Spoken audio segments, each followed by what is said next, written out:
Hello everyone, welcome to सरकारी library. इस video में हम लोग श्री हरमोहन सिंह यादव के बारे में पूरा डिटेल में डिस्कस करेंगे और ये अभी न्यूज में थे, तो इसी के लिए जो है ये इनके बारे में आपको जानना चाहिए। हो सकता है कि आपका जो कॉम्पिटिटिव एग्जाम होगा तो उसमें पूछ लिया जाए। और ये खास करके जो है ये उत्तर प्रदेश से बिलोंग करते हैं, वहीं पे इनका जन्म हुआ था कानपुर में।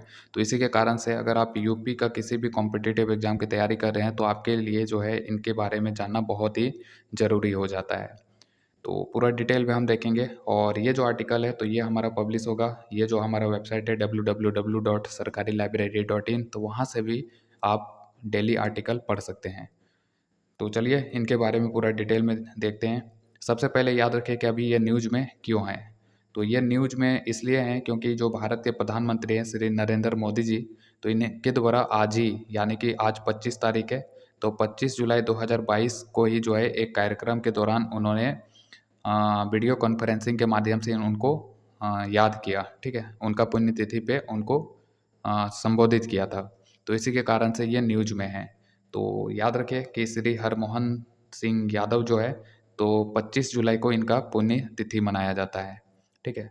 इनका जो देहांत हुआ था तो 25 जुलाई 2012 को जो है इनका मृत्यु हो गया था। और इसी के कारण से जो है 25 जुलाई को इनका पुण्यतिथि मनाया जाता है, ठीक है। तो पुण्यतिथि क्या होता है? पुण्यतिथि यानी कि देखिए, किसी का अगर जन्म होता है तो उसको जयंती के रूप में मनाया जाता है, जन्मदिन को। और उनका जो मरण दिन है तो उसको पुण्यतिथि के रूप में मनाया जाता है। तो इनका जो मृत्यु का डेट है तो ये था 25 जुलाई 2012 और अभी जो है 2022 चल रहा है, तो टोटल 10 साल बीत चुके हैं। तो 2022 में इनका 10वां पुण्यतिथि मनाया जा रहा है, ठीक है। तो श्री हरमोहन सिंह यादव याद रखिए कि 25 जुलाई को इनका 10वां पुण्यतिथि मनाया गया 2022 में।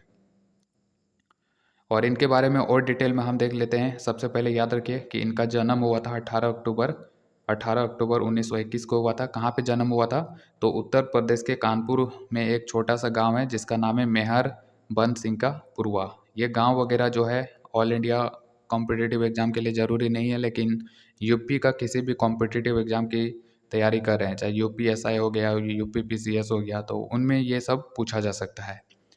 तो याद रखिए कि इनका जन्म हुआ था कानपुर में, डेट है 18 अक्टूबर 1921 और गांव का नाम है मेहर बंद सिंह का पुरवा। और इनका जो मृत्यु है कब हुआ था? तो 25 जुलाई 2012 को। और अभी 2022 में कौन सा पुण्यतिथि मनाया गया? 10वां पुण्यतिथि मनाया गया 2022 में।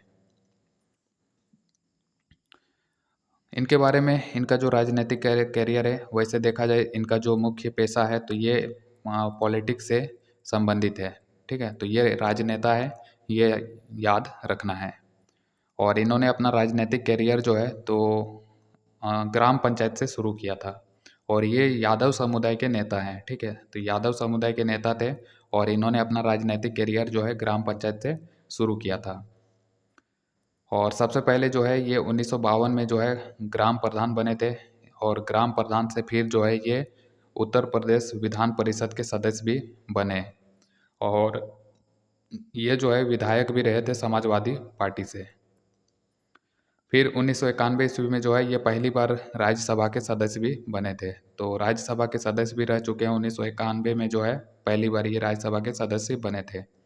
फिर जाके दूसरी बार इनको 1997 ईस्वी में जो है दूसरी बार इनको नामित किया गया था राज्यसभा के सदस्य के रूप में।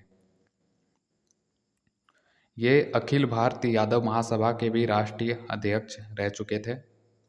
और सबसे महत्वपूर्ण जो है यहाँ से याद रखने वाला, ये पॉइंट याद रखना है।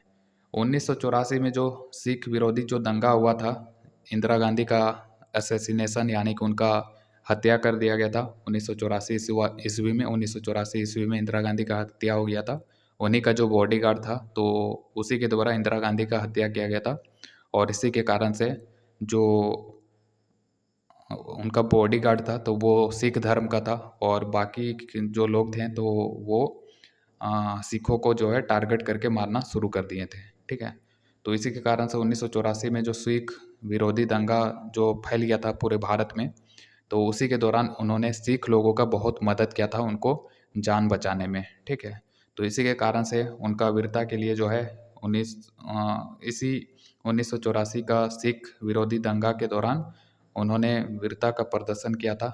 बहुत सारे सिख धर्म के लोगों को उन्होंने बचाया था और इसी के कारण से भारत सरकार के द्वारा 1991 में जो है उनको शौर्य चक्र से सम्मानित किया गया था।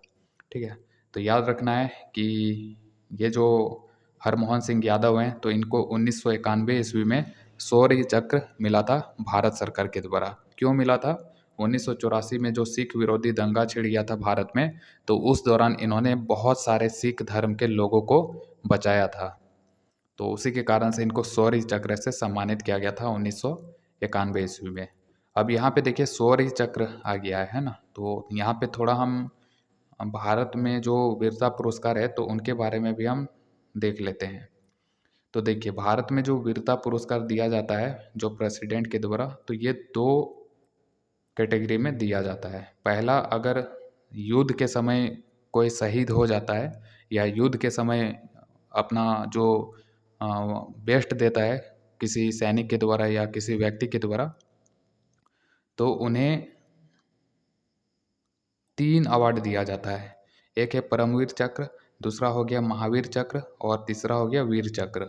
तो ये तीनों याद रखना है, परमवीर चक्र, महावीर चक्र और वीर चक्र जो है, तो ये युद्ध के दौरान जो है अतुल्य वीरता का प्रदर्शन करने के लिए दिया जाता है। लेकिन जो ये शौर्य चक्र हो गया, तो यहाँ पे देखिए एक हो गया अशोक चक्र, दूसरा हो गया कीर्ति चक्र और तीसरा जो हो जाएगा शौर्य चक्र। तो ये शांति काल में जो है, शांति काल में वीरता का प्रदर्शन करने के लिए दिया जाता है। तो युद्ध में वीरता का प्रदर्शन करने के लिए 3 अवार्ड दिया जाता है, परमवीर चक्र, महावीर चक्र और वीर चक्र। लेकिन शांति काल में वीरता के लिए क्या कौन कौन सा अवार्ड दिया जाता है? अशोक चक्र, कीर्ति चक्र और शौर्य चक्र। तो इनको शौर्य चक्र मिला था 1991 ईस्वी में।